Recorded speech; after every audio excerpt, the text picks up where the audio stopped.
Hey kids, it's story time again. Today we're going to read a story about a crown greater than silver or gold.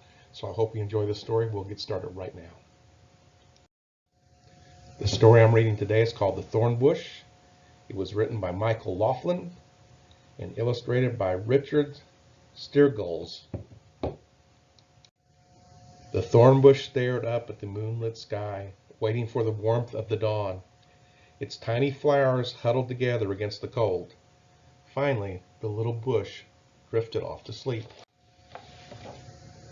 The ragged little bush grew between the stones at the edge of a narrow street that led to a grand palace. Its thorns were sharp and its flowers were too small to be admired. Children never picked its blossoms, and travelers avoided the prickly bush. The thorn bush felt ugly and unwanted.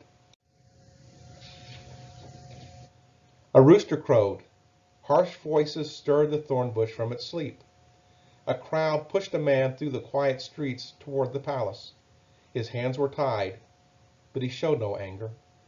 The man stopped in front of the little bush. His gentle gaze made the bush feel warm and cared for. No one had ever shown such kindness to the thorn bush.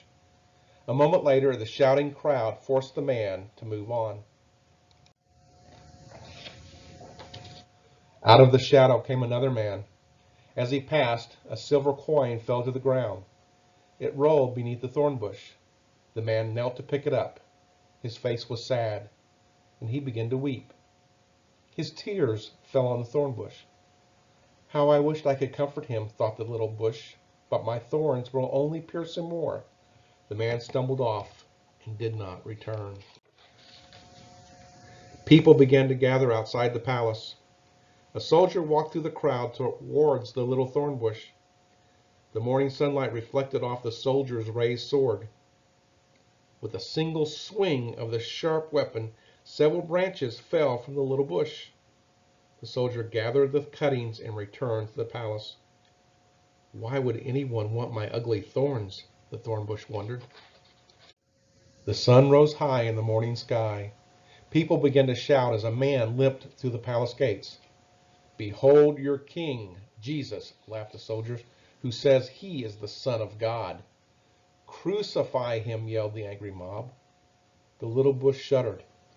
It was the man with the kind face. He was struggling to drag a heavy wooden cross over the rough stone streets. As the man reached the thorn bush, he stumbled and fell to his knees. He turned a tired face toward the little bush. Even though he will soon die on that cross, his eyes are filled with kindness, the little bush thought. The thorn bush recognized its own spiked branches weaved into a thorny crown upon the man's head. A drop of blood fell from the man's forehead onto one of the bush's small yellow blooms. The stained flower fell to the ground. It was a long, sad day. When all the people finally went home and the streets were deserted, the thorn bush bowed in sorrow. It was ashamed of the pain its thorns had caused the man with the cross. For 2 days, the thorn bush refused to bloom. Morning dew fell like tears from its trembling branches.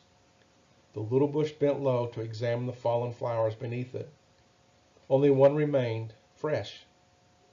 The flower stained by the blood of the man with the crown of thorns. On the 3rd day after the man came, the bush was awakened by a beautiful dove. The graceful bird flew down to rest among the thorn bush's branches. He's alive, cried a woman as she hurried through the street. Jesus is risen. The thorn bush was amazed.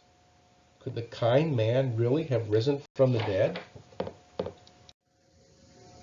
Warm sunshine poured over the little bush. Its broken branches began to bud.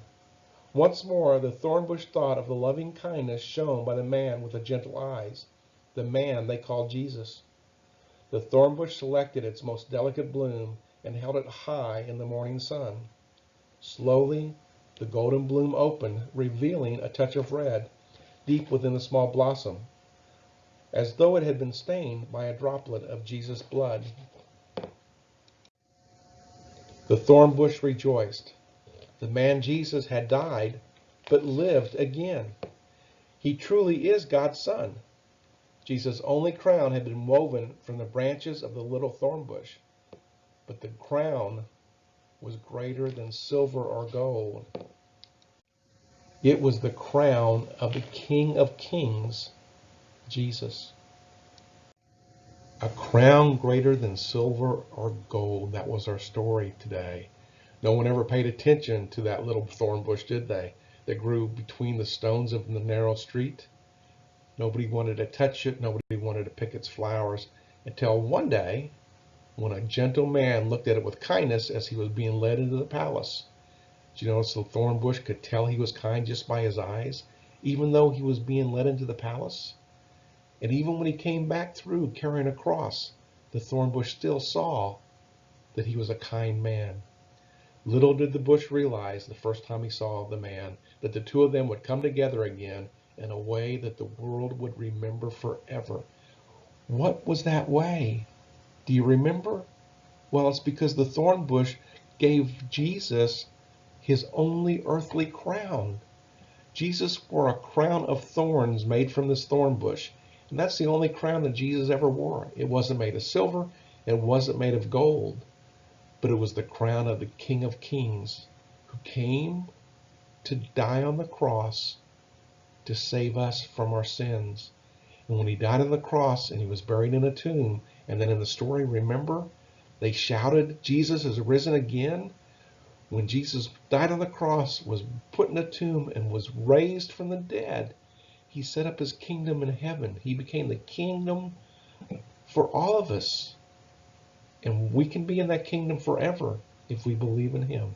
So, pretty awesome story, right? Well, I hope you enjoyed it. We'll read another story next week. But until we do, we love you, we miss you, we hope to see you soon. Bye-bye.